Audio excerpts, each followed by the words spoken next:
Hello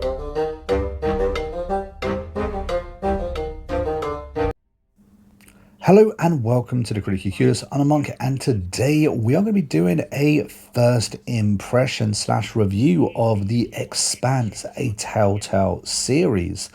Now, this game retails for around $33.49. It is obviously published by Telltale as well, and it is a story-driven adventure with real in-game choices having weight and consequences. You take on the role as a drummer, an officer within a scavenging unit deep in space. They scavenge destroyed ships, fight off pirates, while of course trying to find a way to survive and make friends in space. If you've ever played a Telltale game before, you'd be very familiar with what this game is going to offer. This is the Expanse. This happens to be a prequel of the well-known TV show. And within this installment of adventure, it is a space setting. And it's really interesting because I've played Telltale games before. I wasn't expecting to discover what we've had so far in this game. This is released episode by episodes, and the episodes are on a delayed release. So this is more a first impressions of what the very first episode has offered us. I will be doing a full playthrough on my channel, so if you're interested in exactly what this game has to offer, keep an eye out for those. And when the last episode, episode 5, actually hits, I will do a full review then of what the story actually gave us then too. If you do a different bundle, there's 2 different bundles you can buy. There is actually a bonus episode or a bonus level that you get to grab and play as well. This game is currently on the PlayStation and the Xbox and PC, and it's both last gen and new gen consoles. Now, really what we should probably focus on is the choices and help you understand just what that means, because not everyone has played games with choices in games before. Within this game, within the Telltale series, The Expanse, your choices have real weight and consequence. Depending on what you pick could have a lasting outcome on your game down the line. Not just for this episode you're currently playing in, but 2-3 episodes down the line as well. And all of these major decisions that you're going to be making is going to have a huge impact on how your story actually unveils and ends at the end of the game. Along the game, you're also going to be building up your relations with the characters in the story. This happens to be your crewmates on board the ship. The relationships that you build are going to have real weight in the choices that you're going to be able to take later on. Sometimes your choices will have consequences, and it will pop up in the top left-hand side of your screen telling you that that character will remember that choice you made later down the line. Now, some choices are obviously bigger than others, and they are presented as such as well, so you know when those big choices are around the corner. However, this game is full and littered with tiny little choices as well, and there is so much dialogue, so much information to help you get immersed in the characters, in the universe that they are building and offering up.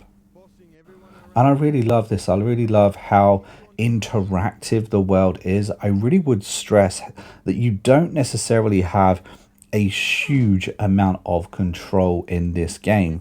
The Telltale series typically have a story that they want to tell you, and they want you to discover the story along the way as well.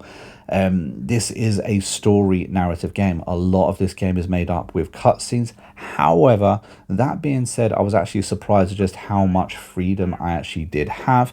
For instance, within the first episode, I am exploring an abandoned ship in space. Now, most of this ship has been destroyed and completely completely blown apart. I'm able to, you know, move around this ship, use my jetpack in my on my suit to navigate.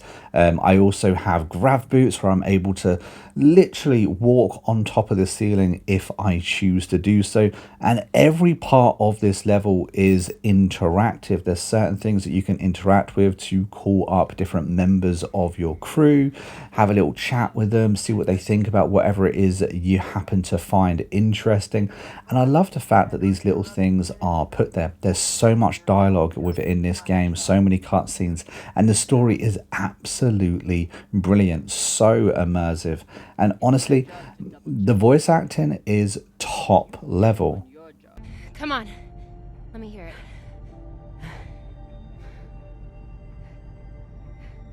You got me. Fuck yes. Finally!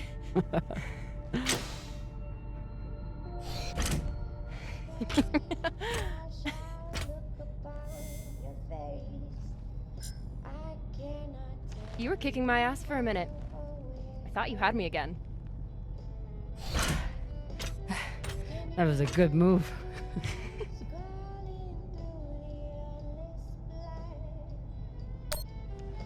But if we were playing for keeps, I would have headbutted you at the end there.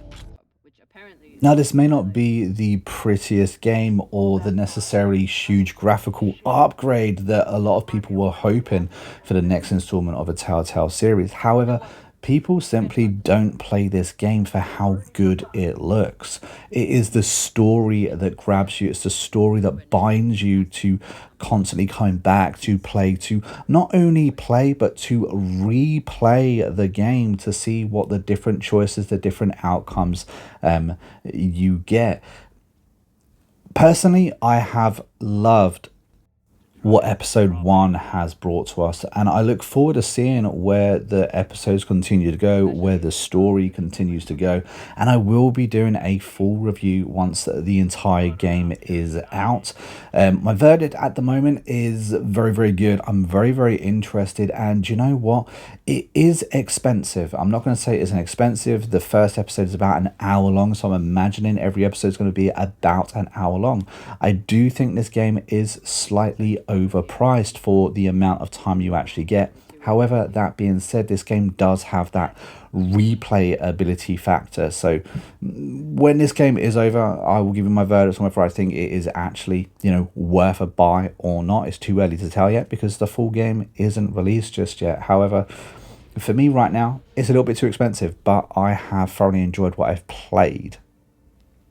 And of course, if you stuck around to the very end of this review, a big thank you to you. Don't forget to comment red banana down below, just confuse all those people that haven't watched to the very end. And did you know I have actually released my very own sci-fi dystopian novel? So if you're into a bit of sci-fi, then perhaps Seven Broken and Bound could be your next sci-fi adventure. That is available on Amazon, and it's completely free if you currently have Kindle Unlimited. But until next time, I've been a monk, you've been a Chris, and I will see you in the next video real soon. Until then, happy gaming.